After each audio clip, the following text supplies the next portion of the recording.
What's up with it, y'all? It's JD and James back with another quick video, and today we're out here on the west side of Oahu getting a hike in at the Pink Peel Box. So this is a spot, probably a quick 40-minute hike, maybe even less than that.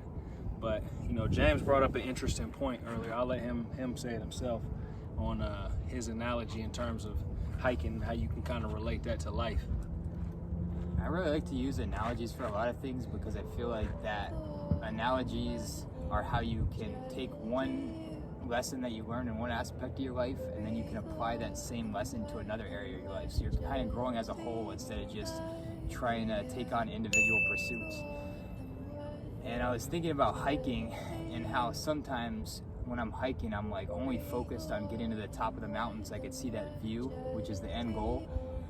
And a lot of times when I do that, I'm not enjoying the hike, like every single step.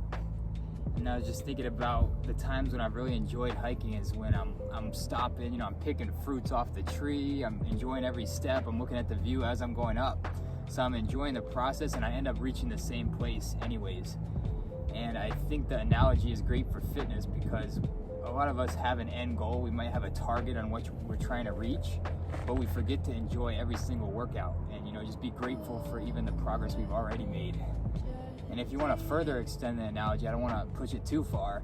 Most hikes don't go straight up the mountain. Most hikes, you're going to go up a little bit, you're going to have a flat spot, you might even go down, but to stay on that trail and to eventually reach that peak, you might have to plateau, you might have to regress a little bit, but that doesn't mean you're not on the right track. Yeah, no, I think even when beyond fitness, I think just life in general, if we have certain goals or have certain things that we want to attain, you know, these might be 5-10 year processes, and we can't really get stuck on, you know what I mean, just focusing on that end goal. It might be a degree that you're trying to get, or it might be a business that you're trying to start. And if you don't enjoy the process, it's gonna be just a straight living hell to go through the process and actually get to that end result. And I was actually talking to James earlier. This is kind of a little bit off topic, but I was just talking about kind of the difference between hustling and the difference between entrepreneurship. And what I consider hustling to be is more so something that kind of has a shelf life, something where, you know, it might be like an Airbnb hustle, or it might be a Turo hustle, something that, you know, it's not gonna last forever. It's not anything that's really attached to a skill set that you have. And then entrepreneurship, or maybe a real business that you start where you're, you know, maybe a sole proprietor or something like that, it consists of your skill set that you're sharing with other people, some value that you add that's basically coming from within. And for me personally, it's been like a 10-year journey for me over the past 10 years in terms of me kind of being on my hustle and doing like little short-term things to make money, and then eventually coming into my own and, you know, developing multiple skill sets, whether that's video editing, whether that's the fitness, the diet, the nutrition, you know, whether that's just, you know, the wisdom and the knowledge that I've acquired from traveling the world. And all these things I've put into, you know, what I've created with this YouTube channel and what I've created with my online business. So, you know, it's just a process. It's just like a doctor, you know, going through medical school, or going through, first they're getting their bachelor's degree, then they're going through medical school, then they're doing their residency, and then they actually become a doctor. And, you know, my 10-year process is actually similar to that. It's just that, you know, I didn't want to become a doctor or a lawyer or whatever else might take that same amount of time. But, you know, my 10-year process is what's enabled me to have the life that I want to have. And, you know, everybody can go through their own process. Everybody's on their own journey. So nobody's journey is better than anybody else's. Nobody's, you know, job is, you know, I mean, it's debatable whether you know, it's a subjective thing, whether you think somebody else's job is more important than the next person's job, but nobody's life is more important than the next person's life. I want to touch on that too.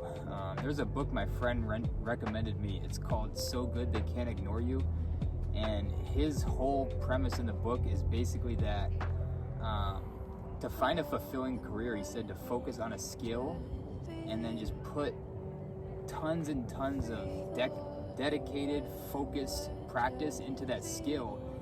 And as you harness that skill, it becomes more and more valuable.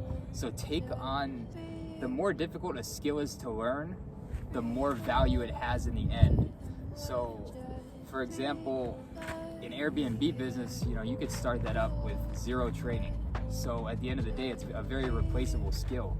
But when we're thinking about our fitness journey, you know, I'm 8 years in the process, he's much longer. You can't replicate that in 6 months, a year, even 5 years. This is something that is decades and decades of work, but then the fulfillment at the end, when you actually reach that, it's 10 times the fulfillment of something that's this short-term goal that anybody can reach. So that's something. And honestly, another thing about that is, like, if you're keeping track of those micro victories, like I always talk about, you know, you're going to be fulfilled every day, because you're going to be grateful that you're making just a little bit of progress here and there. And then you'll just be grateful that you're able to do what you love to do on a day-to-day basis. That's a part of just, you know, enjoying the journey. And for me personally, my journey has taken me on many twists and turns. You know what I mean? Just like I said, this past 10 years, you know, I started off trying to do like a little clothing business, doing vintage clothing. That didn't work out. You know, I took a dip. Then I went and got into the Airbnb business and took a sharp spike up. And then, you know, I kind of went down a rabbit hole of partying and drinking and, you know, just living my life extremely unhealthy. And, you know, my finances were up, but, you know, my spirit was weighed down. And then I ended up moving to Hawaii, and, you know, my finances might have not been there, but my spirit was raising. And then my finances started raising along with my spirit. And it's brought me to this place where I'm at right now, where I'm kind of like gaining that knowledge of self on a mental, spiritual, and a physical level. So, you know, you're gonna get twists and turns, bumps in the road along the way, but, you know, it's all about enjoying the process each and every step of the way. And I just didn't mean to cut you off, No, but for gratitude, I want to talk about the practical aspect, because sometimes people hear kind of those buzzwords and they start thinking, you know, you're like this crazy hippie. And for me, on a very, very practical level, what gratitude means is really enjoying every day. So when you're grateful for the things that you already have, and even if you're completely out of shape, be thankful that you can walk. Sure. And when you're living in that gratitude, what's happening is you're putting positive emotions into your brain, so you're enjoying every day. So when you're in that gratitude mindset while you're working out, you're loving the workout. You're like, oh my God, you know, I went from 4 pull-ups to 5 pull-ups. I can't believe, like, I'm so grateful. And when you 20% increase. It is. You know what I mean? That's a 20% increase. I mean, we've seen people. Why don't you speak about that? How you were talking about that 0.001. You know, 0.001% better every day. Yeah, it's funny. I actually posted on our Instagram, you know, 0.0001% better every day. And it almost seems like someone might read that and like, that's crazy, or that's like almost nothing. And then I actually compounded it out over 365 days, and it was about 3.5% increase.